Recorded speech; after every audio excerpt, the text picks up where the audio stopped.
Chapter 1. Where are Tutankhamun's treasures? August the 4th, 1922. The Valley of the Kings.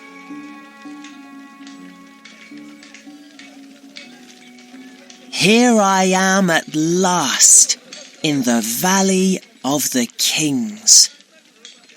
It's a valley in the desert, with lots of sand, and the tombs of dead Egyptian kings in it. It took us a long time to get here, and we all felt very hot when we arrived. But that doesn't matter now. It's good to be here. I'm happy to be working with Mr. Carter. Lots of young men wanted to work with him in the Valley of the Kings, but he took me because of my father. My father and Mr. Carter are good friends. They often meet at the museum in Cairo. My father works there. Also, I'm a good artist. And I know a lot about Tutankhamun, too. Did you know he was a king when he was only 9 years old? But he wasn't king for very long. He died when he was 18. That's only 1 year older than me. Why did he die then?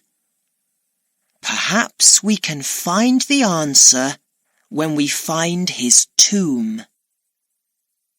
Mr. Carter thinks it's in the Valley of the Kings. He began looking for it 5 years ago, and he doesn't want to stop. Some people think he's crazy, but I don't. Nearly all the other old Egyptian kings have a tomb here, so why not Tutankhamun? There are about 20 of us, men and boys, working here in the valley.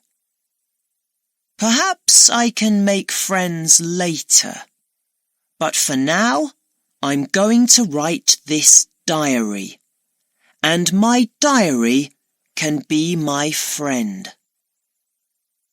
There aren't any shops or cinemas here, so I need something to do in the evenings. And perhaps one day people are going to want to read my diary. Why? Well, perhaps we're going to find Tutankhamun's tomb, or a different king's tomb, or some new treasures. Egyptian tombs have lots of treasures in them.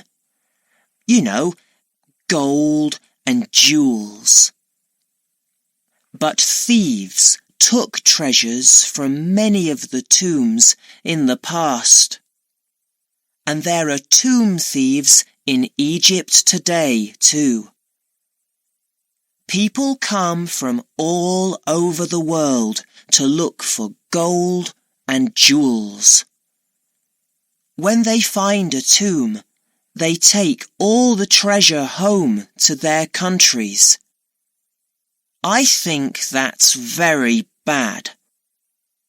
I'm happy to say Mr. Carter is not a thief. He says Egyptian treasures must stay in Egypt. I think he's right. But our work's not going to be easy. Mr. Carter has only 1 year now to find Tutankhamun's tomb. He's got a rich friend, Lord Carnarvon, and he gives Mr. Carter money to help with our work. Lord Carnarvon likes Egypt a lot, and he loves old Egyptian treasures. He's got lots of them in his home in England. But after giving Mr. Carter money for 5 years, he must be careful.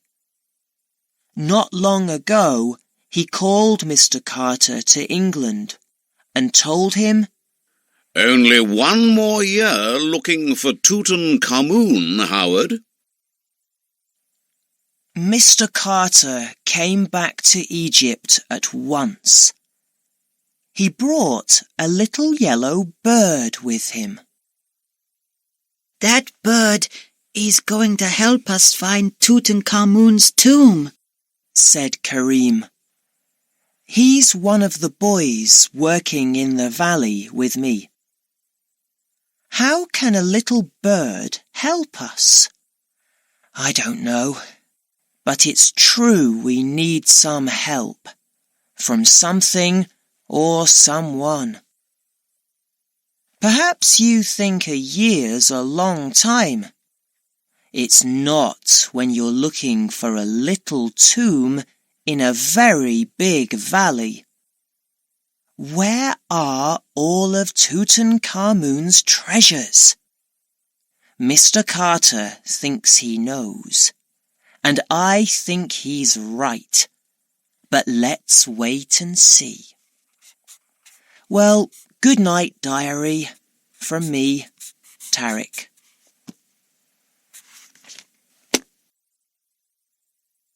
August the 25th, 1922. Today, I'm going to tell you something about our days in the desert.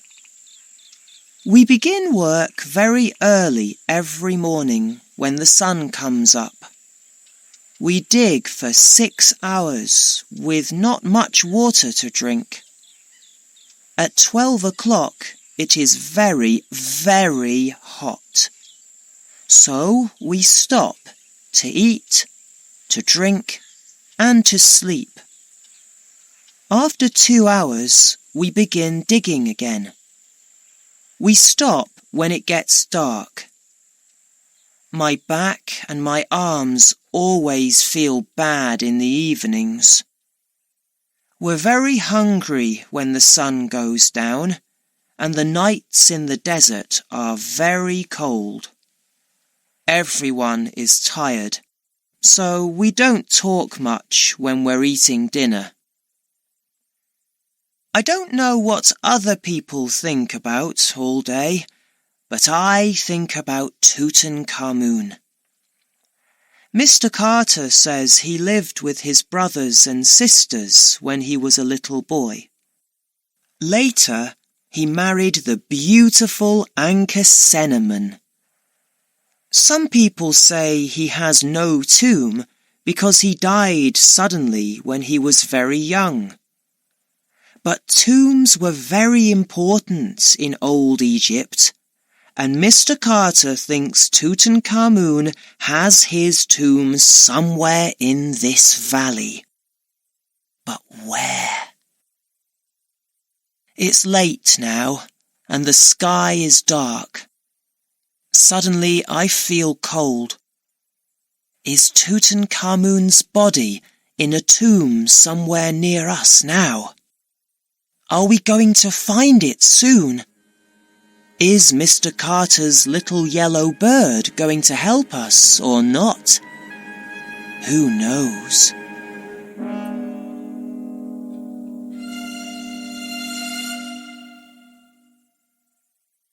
September the 12th, 1922. Some visitors came to the Valley of the Kings today. People often come here to look at the open tombs. They look at the pictures in the tombs and the bodies of the dead kings. We call them mummies, you know. Today's visitors were artists from France.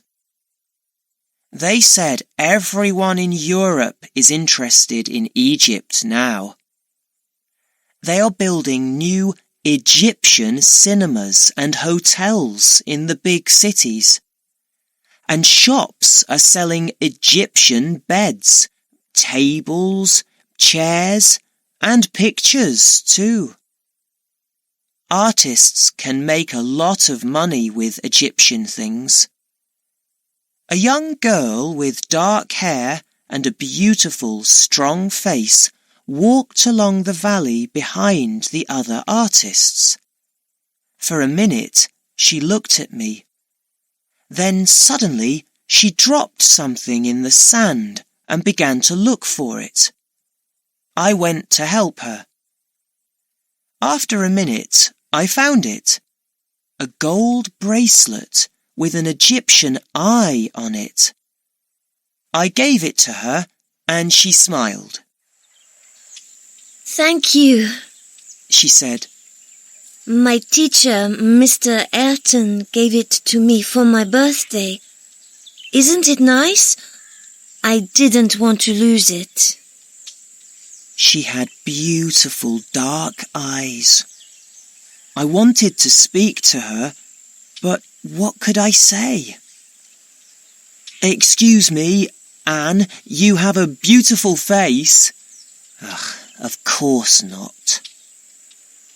I know her name is Anne because an older man called to her, "Come on, Anne." "Coming, Mr. Ayrton," she said, and she ran after him. In the evening, the French artists left and went back to their hotel in Luxor. Anne smiled at me when she left, but then her teacher, Mr. Ayrton, called her and the smile left her face and she ran after him again. Am I going to see Anne again? I like her a lot, but I don't like her teacher, Mr. Ayrton. He's a lot older than her. Perhaps he's a very good artist, but why must she run to him every time he calls her? She needs to be with young people, not old Mr. Ayrton. It's another beautiful night tonight. Desert nights are wonderful. But again, I feel very cold. I think the dead kings come near us and watch us at night. I can feel their dead eyes looking at us coldly. Some people think they're angry with us for digging here. They say bad things happen to people when they go into Egyptian tombs looking for treasure. But Mr. Carter is okay, and he began digging in Egypt years ago. So perhaps they're wrong.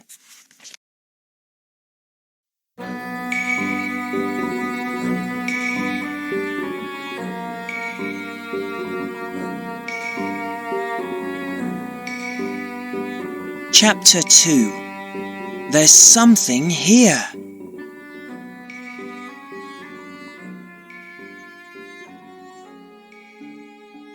November the 4th, 1922. Something wonderful happened today. We found a step in the sand. It was about 4 p.m. when someone suddenly cried out behind me. It was my friend Kareem. Tariq, quick! There's something here! I ran to him and we dug fast. We soon found a step in the sand, and under the first step, we could see a second one. I said, "Stop! We must get Mr. Carter." Someone found Mr. Carter and he ran over to us. When he saw the step, he was very excited and he couldn't speak. We all waited. Then he found his voice.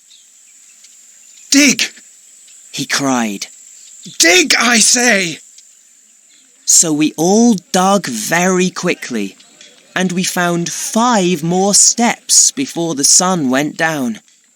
Then we stopped. Now we are all very tired, but very excited. At dinner, there were many questions in all our heads. What are we going to find next? Is there a tomb here? Is it going to be open or closed?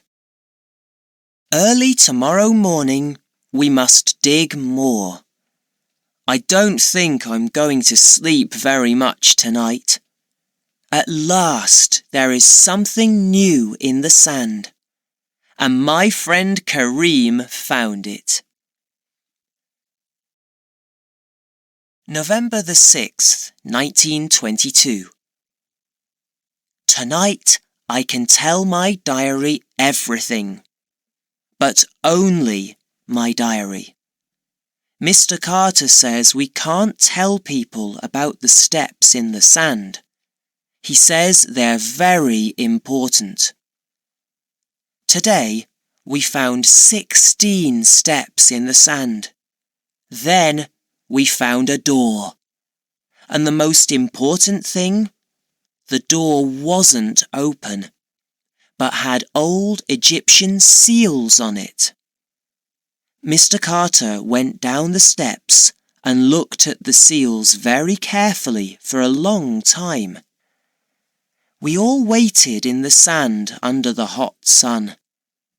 Down in the dark, looking at that old Egyptian door, Mr. Carter began to laugh. They're his seals! He called up to us.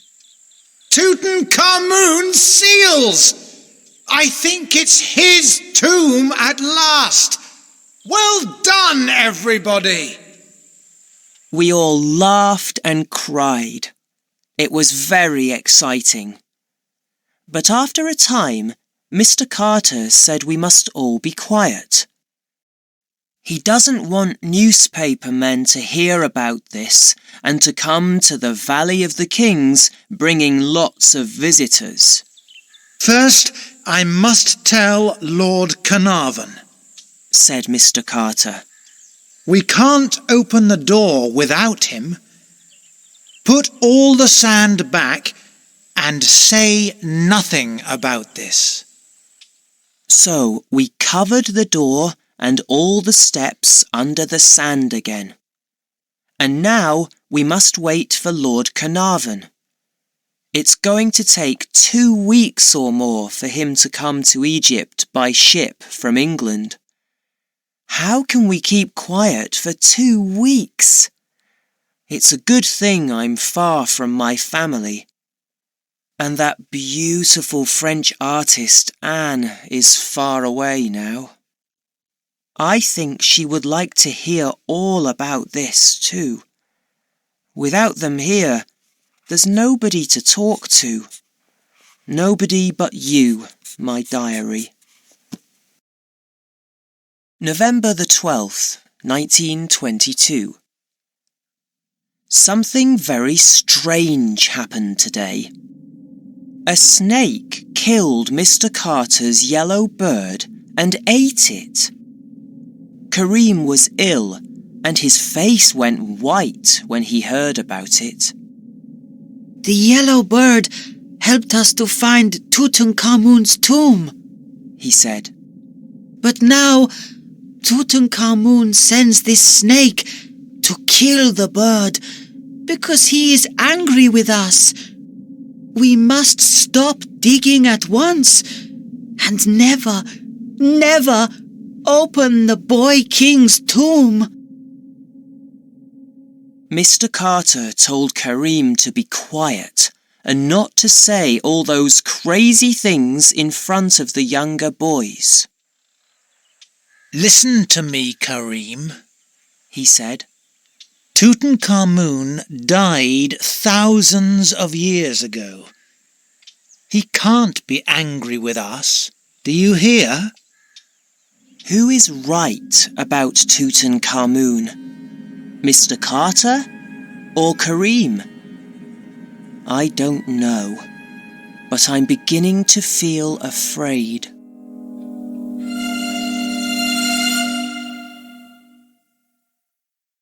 November the 23rd, 1922. Today, at last, Lord Carnarvon and his daughter Evelyn arrived. Lord Carnarvon doesn't look well. His face is very white and tired. When they arrived, we took the sand off the steps and the door again. Lord Carnarvon and Mr. Carter went down the steps to look at the seals on the door. They were very excited. Lord Carnarvon's daughter stood next to me on the first step, and I heard her say, "I hope there's something there this time. Oh, Father, you're very tired and ill. I hope this visit doesn't make you feel worse." She spoke very quietly, but I heard her. Lord Carnarvon and Mr. Carter stayed down looking at the door for a long time. They were very quiet. We went away to have something to eat and drink. When we came back an hour later, they came up the steps to meet us. "Some of the seals on the door are broken," said Lord Carnarvon. "So we're not the first people to find the door. Perhaps the tomb behind the door has nothing in it."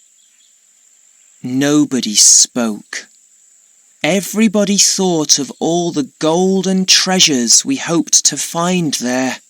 "But," Lord Carnarvon continued, "it's a wonderful thing to find a new tomb.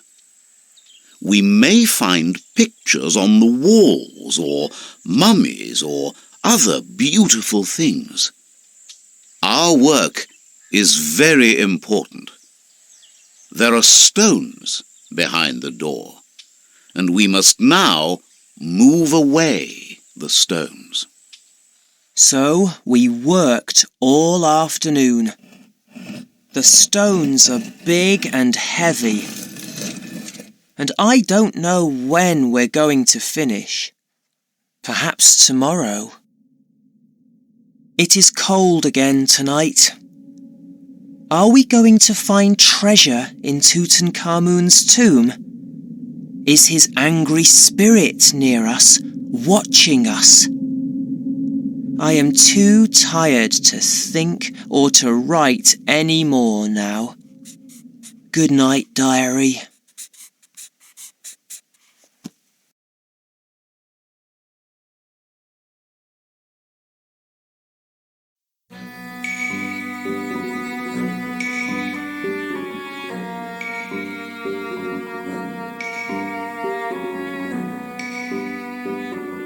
Chapter 3. Into the Tomb. November the 26th, 1922. It was late at night. I saw that French artist Anne far away in the desert. I felt happy.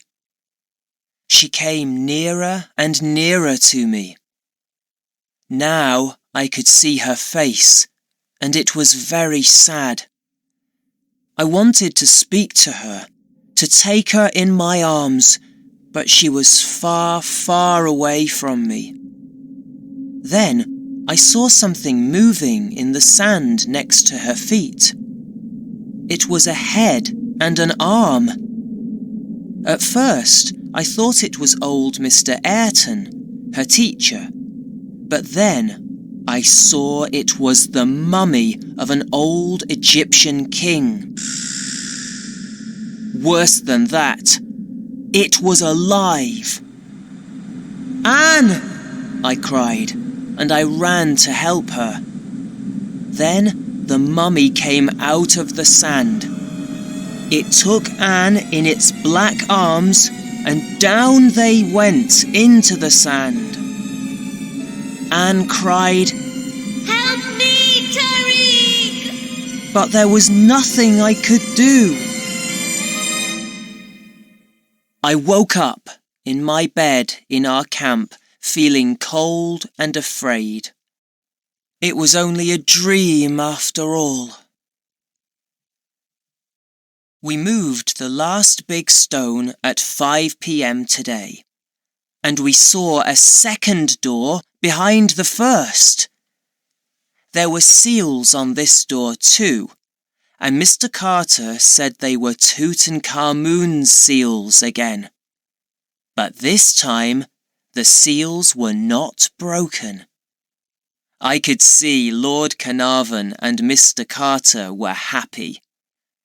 But they didn't want to look excited in front of us. It's late. They said to us.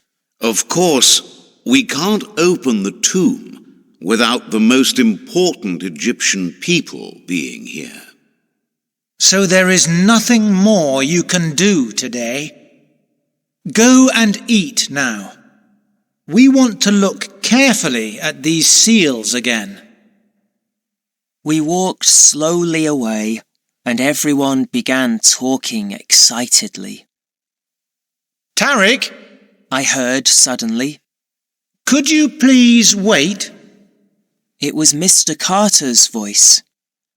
My friends walked on to the camp, and I went back and looked down the steps. Come down, said Lord Carnarvon. I went down the steps and stood next to him and Mr. Carter in front of the tomb door. We're going to make a little hole in this door and look into the tomb, said Mr. Carter. We want you to be with us because your father wants to know everything about our work here. You can draw pictures of everything. Do you understand? Of course, I said yes. They made a little hole in the door. Carter looked through it with one eye. Lord Carnarvon and I waited. Carter said nothing. what can you see? Asked Lord Carnarvon at last. Wonderful things, answered Mr. Carter slowly. Then Lord Carnarvon and I looked. We saw gold and jewels and treasure everywhere behind the door. I can see golden animals and chairs and... Shh, said Mr. Carter. More quietly, please, Tariq. We don't want everyone to hear. Tomorrow, we must cover the doors and the steps with sand again, said Lord Carnarvon. But tonight... He stopped speaking. He and Mr. Carter looked at me. I looked from Lord Carnarvon to Mr. Carter. Can we go into the tomb tonight? I asked. To have a look. What do you want to do? Asked Lord Carnarvon. I think your father would like you to come with us. I didn't take long to answer. I'm coming, I said. We're going into the tomb at midnight with lights. We must wait for some hours. When everyone in the camp is sleeping, we can go. November the 27th, 1922. It took us 2 hours to make a hole in the door. We worked very quietly so we couldn't finish by midnight. At 2 a.m. we were ready. Lord Carnarvon went first and then Mr. Carter. I went in last after Lord Carnarvon's daughter.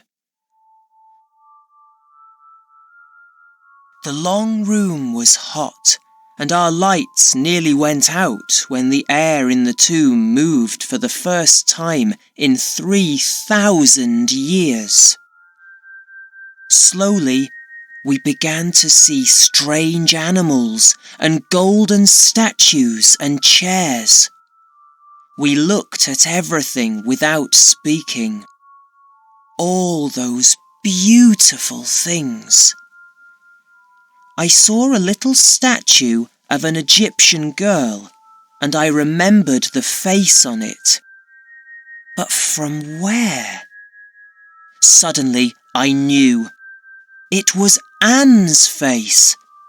I remembered my dream. There was something strange happening here. Something between Tutankhamun, Anne, and me.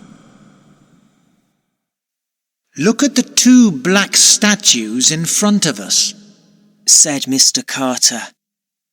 I think they're statues of Tutankhamun. Between them, there's a new door. Who wants to go through it with me? Lord Carnarvon wanted to go with him, but his daughter and I were afraid. I felt the spirit of Tutankhamun was in the long, hot, dark room with us, and I wanted to get out into the cold night air. It's all right, said Mr. Carter. You 2 can wait for us outside. But we need your help to make a hole in this new door. It won't take long. So we helped them. After they went through the door, we left the tomb. The stars looked down at us, and it was very cold. At last, the other 2 came through the door near us. We worked to close the hole carefully. What did you see in the second room? We asked. A golden wall, they answered. The body of Tutankhamun is somewhere behind that. This is a wonderful day for all of us. By then, it was early morning, and I went back to my tent and slept all day. Now it's evening again, and I'm afraid. But who can I talk to about my feelings?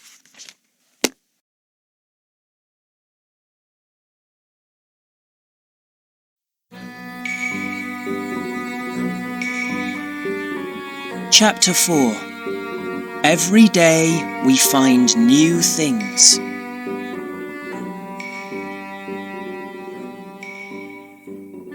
December the 22nd, 1922. Today, a month after my night visit to the tomb, we opened the tomb door again, this time in front of everybody.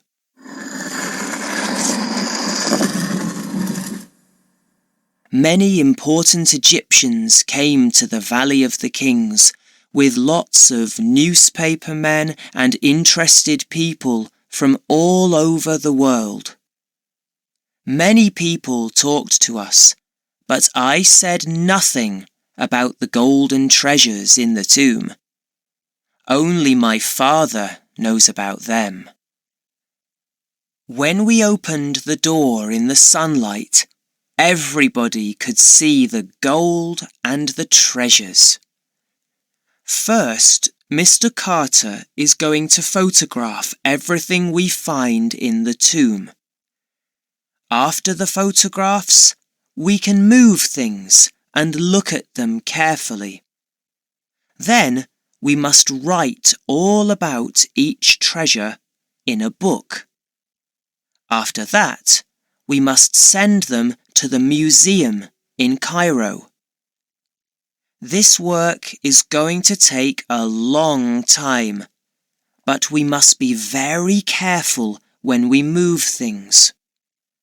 Mr. Carter picked up a shoe in the tomb today, and it broke into little pieces in his hands.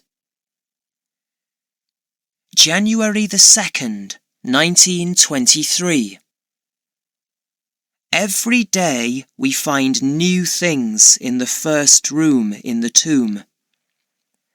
Today we found some pens and some old Egyptian games. Mr. Carter says the ancient Egyptians loved playing games. He says Tutankhamun was happy when he was a little boy. Most of the time, he played with his brothers and sisters in the palace gardens. He didn't go to school because he had a teacher in the palace. He couldn't go out of the palace very often because the Egyptian people thought he was a god. They thought all ancient Egyptian kings and their families were gods. Near the games, we found a beautiful golden chair, and there were also many different things to wear. Mr. Carter says it took more than 3,000 hours to make only one of his shirts. Sometimes, when I look at Tutankhamun's things, I feel he's near me. But he died when he was 1 year older than me. Why? I want to know the answer to that question more than anything. February the 18th, 1923. Today, at last, we opened the second room in the tomb. It took us 7 weeks to take everything out of the first room. All this time, everyone wanted to go through into the second room, but Mr. Carter said, "No, we must take all the things out of the first room, slowly and carefully, before we do that." I know it was difficult for him too, because he knew the second room was the burial room. Lots of people were here again today for the opening of the burial room. It was very hot in the tomb. Mr. Carter opened the door between the 2 black statues, and he went in first. When he was in the second room, he could see all of the golden wall. "But it isn't a wall," he called out to us. "It's one side of a tall golden shrine." The shrine nearly filled the second room. It was very difficult to move around the shrine because there were treasures on every side of it. On the far side of the burial room is an open door and a third room. This room also has lots of treasures in it. After a short time, Mr. Carter asked all our visitors to leave. He said, "We can't open the shrine now because it has lots of treasures around it, and we must look at all of them first." The newspaper men took lots of photos of the shrine and of the treasures, and then they left. The walls of the burial room are covered with pictures. There are many pictures of Tutankhamun with a young woman. Mr. Carter says she is his queen, Ankh-Senamun. She has a strong, dark face. It makes me think of Anne, the French artist from my dream. In some of the pictures, Ankh-Senamun is giving Tutankhamun flowers, and he is smiling at her. They look very happy. Mr. Carter thinks they were very happy when they married. Am I going to be happy when I marry? I'd like to marry Anne. But where is she now? Back in France? Or here in Egypt, in a museum somewhere, looking at ancient Egyptian jewels and statues?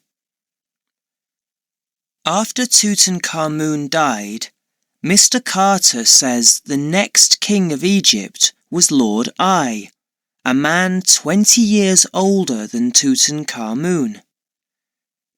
When Mr. Carter told me about this, I remembered my bad dream of Anne and the old Egyptian mummy in the sands of the desert. And I remembered the time when her eye bracelet fell in the sand. After work today, I slept and had another dream. This time, I saw Anne wearing a white Egyptian dress.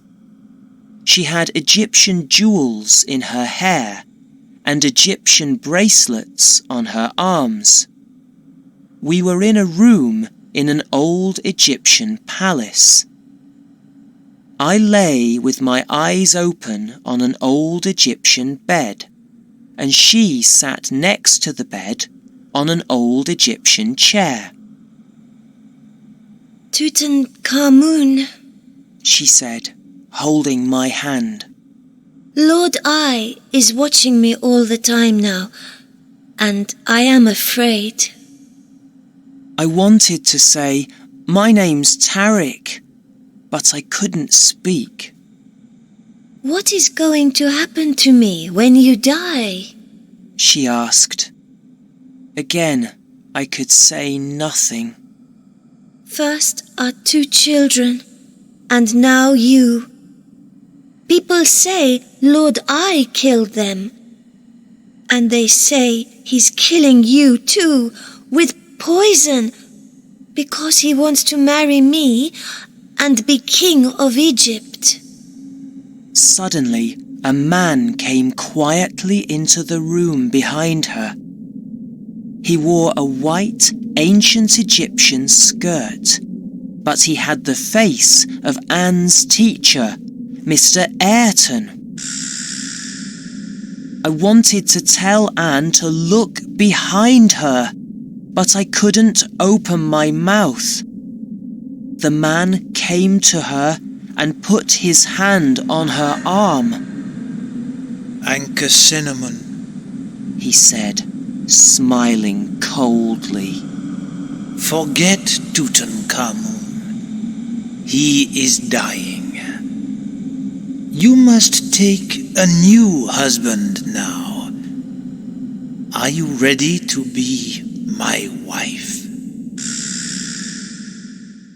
I woke up suddenly, crying, Anne, no!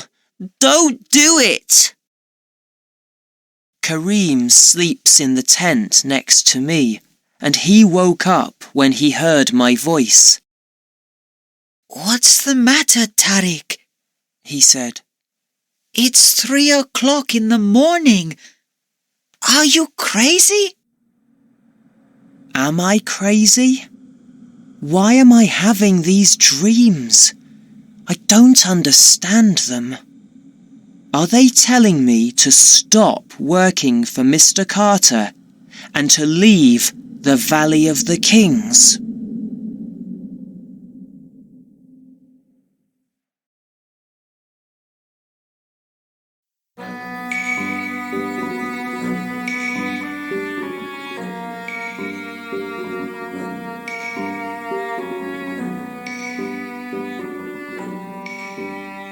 Chapter 5. Tutankhamun's mummy is killing people. March the 15th, 1923. We had some bad news today. Lord Carnarvon is very ill. Mr. Carter says it's because of the poison from a bad mosquito bite. Mosquitoes can be dangerous in Egypt. Some people are saying that he's ill because the spirit of Tutankhamun is angry. In the newspapers, a woman called Maria Corelli says that he's going to die because Tutankhamun is angry. Some people say that all of us here are going to die soon because we opened the tomb. So nobody is sleeping easily in their tents tonight. We're all thinking about the spirit of Tutankhamun. Is he angry with us? And why am I dreaming about that French girl, the artist, Anne? Where is she now? I'm sure we're going to meet again. But where? April the 6th, 1923. Lord Carnarvon is dead. I am sorry because I liked him and his daughter, Evelyn. The newspapers say that all the lights in Cairo went out when he died. The city was dark for many hours. Mr. Carter told us that Lord Carnarvon's dog died in England on that night too. Mr. Carter only laughs at the things in the newspapers. He's not afraid of anything. But he's sorry too. Lord Carnarvon was a good friend. May the 29th, 1923. People are talking about Lord Carnarvon dying. They are saying that we were wrong to go into a dead man's tomb.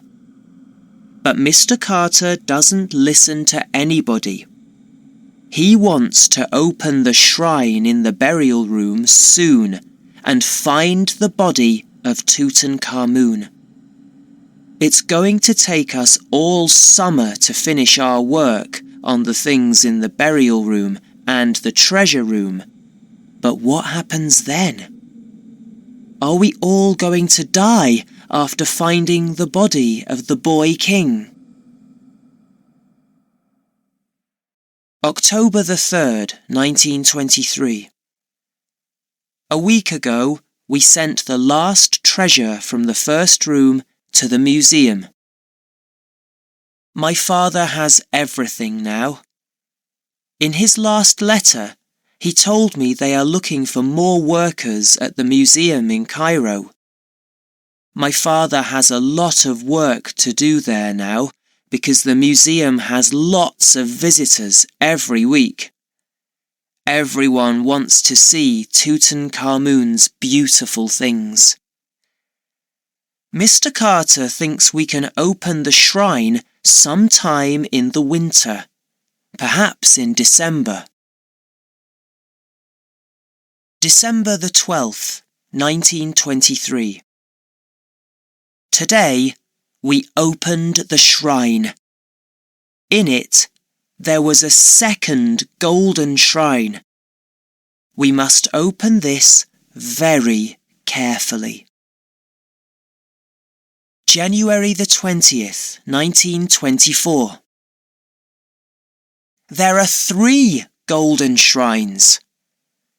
After opening all 3 of them, we found a stone sarcophagus. How much more must we open before we find Tutankhamun? November the 12th, 1924. When we opened the sarcophagus, we found a golden coffin with 2 more golden coffins inside it. On each, we saw a beautiful golden face, the face of Tutankhamun. I know his face well now from all the pictures on the walls of the tomb.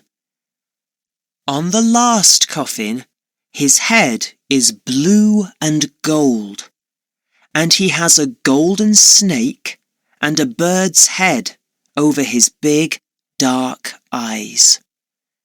These mean he was king of the north and the south of Egypt, Mr. Carter says. Today, at last, we found the mummy of Tutankhamun.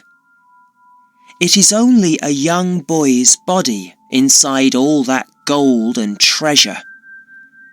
Around the mummy were 143 jewels of all colours: red, green, white and blue.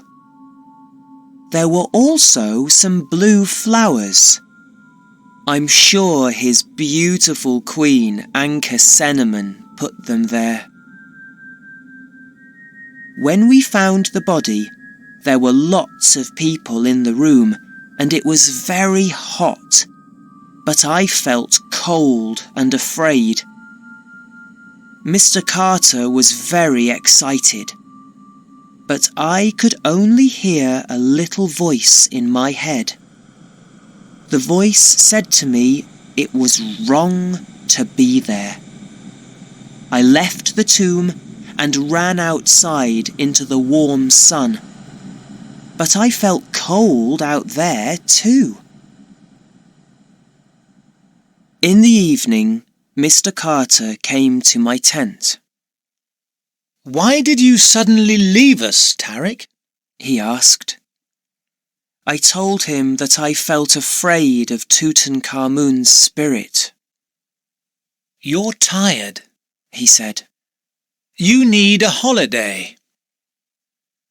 Why don't you visit your father for 1 or 2 weeks? I know he'd like to see you. You can help him in the museum." "Thank you, Mr. Carter," I answered. "And remember, Tutankhamun died 3,000 years ago. He can't be angry with anybody anymore." "Perhaps not," I said, but I wasn't sure. So tomorrow morning, I'm going back to Cairo. All my things are ready in my bag, and my diary's coming with me too.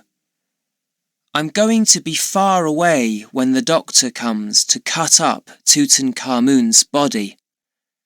I don't want to see that. I hope my father understands.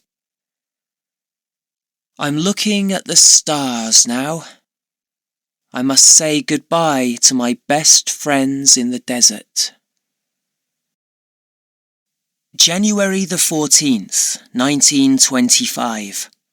Cairo. I'm not going back to the camp. My father and I spoke about it today. All over the world, people are saying Tutankhamun's mummy is killing people. And my friend Karim died last week at the camp. How did he die? I don't know, but I know everybody's going to say Tutankhamun's angry spirit killed him.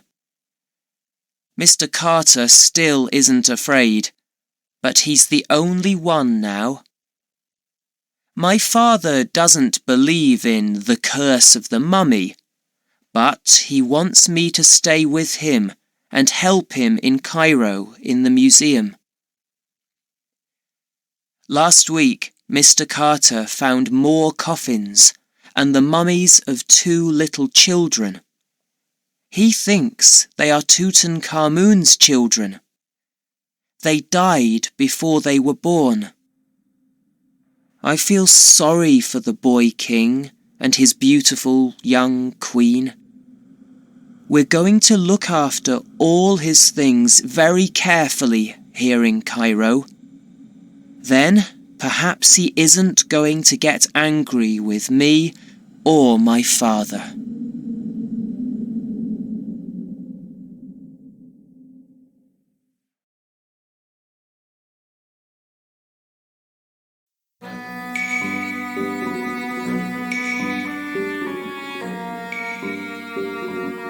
Chapter 6. The End of a Wonderful Time.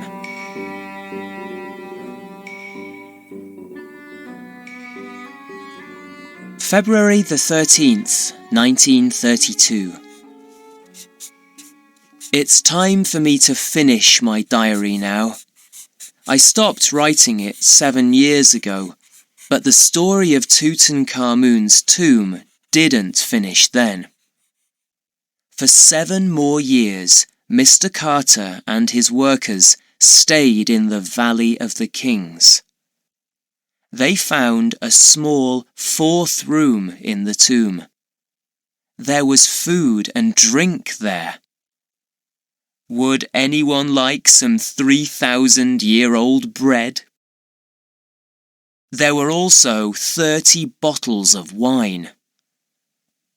There were many more beautiful treasures in the 4th room too. We have them all in the museum here in Cairo now. I'm happy to say no more workers died at the camp, and Mr. Carter is still alive and very well. The last treasure arrived at the museum 3 weeks ago, and then Mr. Carter at last left the Valley of the Kings. He's coming to our house tonight, and we're all going out to have dinner at the best restaurant in Cairo. It's the end of a wonderful time, my father says. We're going to have an evening to remember. 4 of us are going to the restaurant. Mr. Carter, my father, the French artist Anne, and me. I met Anne again at the museum a year ago. She came to make some pictures of Tutankhamun's treasures. When she arrived at the museum, I remembered her at once, and she remembered me, so it was easy to begin to talk. And what happened to your old teacher, Mr. Ayrton? I asked soon after we met. Oh, him! said Anne, and she laughed. What a bad man he was. What do you mean? I asked. He wasn't a good teacher. He was a tomb thief, only interested in getting ancient Egyptian treasures. I looked at the Egyptian eye bracelet on her arm. Anne's eyes met my eyes. Yes, he liked beautiful things, and in the end, I think I was only one more beautiful thing for him to look at. So I left him. I'm much happier now. I feel free without Mr. Ayrton, without his eyes watching me all the time. Anne and I worked in one of my father's offices at the museum for some weeks, and in that time we talked about many things, often about Tutankhamun. Anne feels the boy king is her friend, and I feel I understand him very well too. My father likes Anne. He says she's a very good artist, and she loves Egypt, the ancient country and the new country too.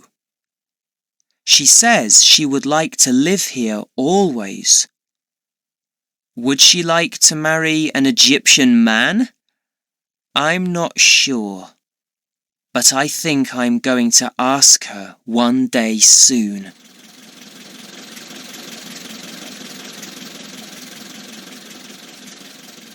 A taxi is stopping outside our door. It's Anne and Mr. Carter. I must go downstairs and meet them. February the 14th, 1932. We all had a wonderful time last night. The food and wine were very good, and everybody talked and laughed a lot in the restaurant. Mr. Carter looks very happy, and not much older than 7 years ago. It was nice to see him again. Nobody could think that Tutankhamun's spirit is angry with him. Mr. Carter and I talked more about Kareem. Some people are saying there were dangerous bacteria inside the tomb, and these killed my friend. But why only Kareem? Other people say the ancient Egyptians put poison in the tombs to kill tomb thieves. Mr. Carter thinks these stories are wrong. He says there was nothing strange about it. One day, Kareem got dangerously ill and died before the doctor could get to the camp. My father told Mr. Carter about the new stories in the English newspapers. People in England are now afraid of having mummies and ancient Egyptian treasures in their houses. They're sending them all to the British Museum, and the museum is going to need a new room to keep all these things in. Some people think that the great Titanic accident happened because the ship had an Egyptian mummy on it. A museum in New York wanted the mummy for its Egyptian rooms, but when the Titanic went down in the Atlantic, the mummy went down with the ship. After dinner, my father asked Mr. Carter, "Do you want to go and see the mummy? It's a new film here in Cairo, and everybody loves it. Boris Karloff is the mummy. He's a very famous film star in Cairo these days." Mr. Carter laughed again and said, Why not? So he went to the cinema with my father. But Anne and I didn't want to go with them. We can't laugh about the curse of the mummy. I think the spirit of Tutankhamun doesn't do anything bad to Mr. Carter because he isn't a tomb thief. He found Tutankhamun's treasure, but he's leaving it here in Egypt. With my father's help, the Tutankhamun rooms in the Cairo Museum are now beautiful. So Tutankhamun isn't angry with my father or with Mr. Carter. But I'm not sure about Lord Carnarvon or my friend Kareem. Why did they die? And what about me and Anne? Anne and I walked slowly back to her hotel from the restaurant. The stars over Cairo were wonderful that night, and I told her how the stars were my friends in the desert. Let's go to the museum, She said suddenly. You've got your key, haven't you? Yes, of course, I answered. I always have it with me. We went there at once, and, with my key, I opened the museum door, and we went into Tutankhamun's rooms. We looked at one of the golden shrines there. On it, there's a picture of Tutankhamun and his queen, Ankhesenamun, at a table. She's putting some wine into his glass. Some women are playing music for them. It's wonderful to think this all happened thousands of years ago. I think they were happy for a time. Anne said. Before Lord I came along, before their children died, and before Tutankhamun died. And perhaps they can be happy again now. Who knows? She took my hand. I want to leave my bracelet here, Tariq, she said. For Tutankhamun and Anka Cinnamon. I don't need it now, you see. Now I have you. So I can close the door on Mr. Ayrton and on Lord I. She took the Egyptian eye bracelet from her arm and put it down in front of the golden shrine. When she put the bracelet down, I thought I could hear faraway music and some strange and beautiful singing coming from somewhere. In my head, I closed the door on Lord Carnarvon, on my friend Kareem, and on Tutankhamun's curse, and I felt happy. Then Anne and I left the museum, arm in arm. She was free of Mr. Ayrton, and I was free of the mummy's curse at last. I smiled at Anne, and she smiled at me. We walked slowly back to her hotel and said goodbye at the door. See you tomorrow morning, said Anne, looking at me, with stars in her eyes. Yes, see you tomorrow morning, I answered, and I walked back home, happy and excited, dreaming of asking Anne to marry me.